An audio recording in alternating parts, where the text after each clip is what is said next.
Identiteti shqiptar është histori i pushtimi Osman, asimilimi dhe betejë e papërfunduar për kujtesën kombëtare. Të kërkosh që shqiptarët të njohin historinë e tyre nuk është islamofobi. Të flasësh për pushtimin Osman nuk është urrejtje fetare. Të mbrosh rënjët iliro-arbërore dhe europiane të kombit shqiptar nuk është ekstremizëm. Është detyrim historik. Në hapësirën publike shqiptare, çdo përpjekje për të folur hapur mbi pasojat e pushtimit, Osman shpesh etiketohet me terma moral të shekullit 21, duke u përpjekur të mbyllet një debat që i përket historisë, jo ndjeshmërive politike. Por historia nuk gjykohet me etiketa. Historia gjykohet me burime, data, dokumente dhe pasoja reale mbi popujt. Dhe faktet historike janë të pamohueshme. Iliria, rënjet para çdo perandorie. Teritoret ku sot jetojnë shqiptarët njihen që në antikitet si Iliria. Autor klasik si Herodoti, Straboni, Polibi, Apjani dhe Tit Livi përshkruajnë ilirët si popull autokton, indo-europian, me organizim shoqëror, kulturë luftarake dhe identitet të qartë etnik. Ilirët nuk ishin popull nomad. Ata kishin i mbretëri Iliria, Dardania, Taulantët, i qytete, rite fetare, ligje zakonore. Ky fakt është thelbësor. Shqiptarët nuk lindën si produkt i një feje apo perandorie, por si vazhdimsi historike e një populli shumë më të vjetër se vetë Roma. Krishterimi në Iliri, fakt biblik dhe historik. Një nga faktet më të anashkaluara, por më të rëndësishme historikisht, është hyrja e hershme e krishterimit në Iliri. Shën Pali Apostull, në letrën drejtuar Romakëve 15-19, shkruan qartë se predikoi ungjillin deri në Iliri. Kjo letër daton rreth viteve 57-58 pas Krishtit. Ky është burim biblik, burim historik primar, i fakt i pranuar nga historiografia ndërkombëtare. Kjo do të thotë se popullsia ilire u njoh me krishterimin shekuj përpara se Roma ta shpallte fe zyrtare. 313 Edikti i Milanos. Në shekujt pasues, në Iliri u krijuan Dioqeza, Peshkopata, struktura kishtare. Krishterimi nuk u imponua me shpat në këto troje. Ai u përqafua gradualisht dhe u bë pjesë e identitetit kulturor. Arbëria mesjetare, pjesë e Europës. Nga shekulli 11 deri në shekullin 15, Arbëria ishte pjesë e botës politike dhe kulturore europiane. Principata e Arbrit, 1190, dhe më pas familjet fisnike shqiptare, Kastriotët, Topiajt, Muzakajt, Dukagjinët kishin marrëdhënie diplomatike me Vatikanin, Mbretërinë e Napolit dhe Republikën e Venedikut.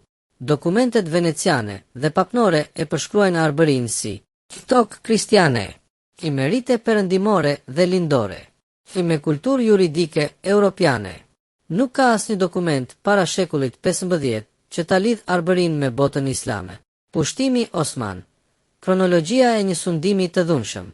Osmanët hynë në Ballkan, Peninsula Iliriane, në fund të shekullit 14. Fi 1385 Beteja e Savrës. Fi 1389 Beteja e Dardanise.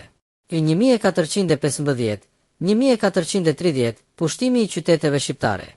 Ky nuk ishte bashkëjetesë kulturore, ishte pushtim ushtarak klasik. Pas pushtimit, aristokracia vendase u shkatërua. Tokat u konfiskuan. U vendos sistemi i timareve. Ligji lokal u zëvendësua me ligjin Osman. Devshirmeja, plag historike.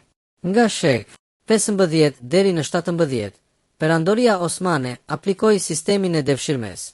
I fëmijë të krishterë merreshin me forcë, islamizoheshin, shndërroheshin në jeniqer ose administrator.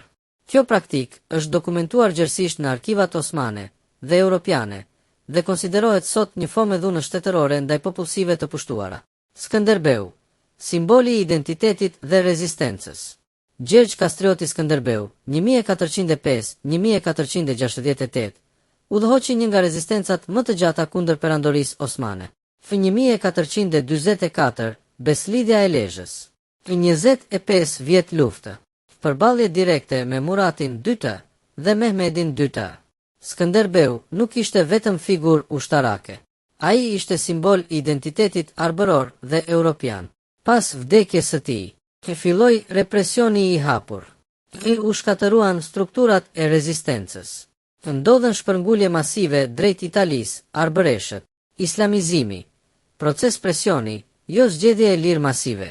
Islamizimi masiv i shqiptarëve ndodhi kryesisht pas shekullit 17.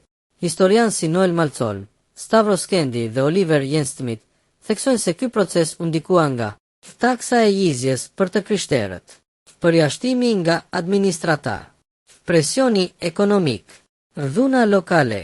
Ky nuk ishte konvertimi i lirë teologjik, por strategji mbijetese në një sistem shtypës. Rilindja kombëtare, kombi mbi fen. Në shekullin 19, shqiptarët nisën rilindjen kombëtare. Figura si Fashko Vasa, Naim Frashëri, Sami Frashëri, Irfan Seenoli, At Gjergj Fishta, ishin të qartë. Feja nuk mund të jetë themel i kombit. Pashko Vasa shkroi, feja e shqiptarit është shqiptaria. Kjo nuk ishte sulm ndaj besimit, por reakcion ndaj një historie 500 vjeçare, ku feja ishte përdorur si instrument sundimi dhe përçarje. Çfarë nuk është islamofobi? Të thuash se perandoria osmane ishte pushtuese. Shqiptarët u asimiluan masivisht. Identiteti shqiptar i krishterët është më i vjetër se islami. Nuk është urrejtje ndaj besimtarëve, është thirrje për kthim identitet. Është analizë historike e bazuar në fakte. Historia nuk ndryshohet për të kënaqur narrativa moderne politike. Kujtesa si akt patriotik. Një komb që haron, humb orientimin, humb dinjitetin, i bëhet i manipulueshëm.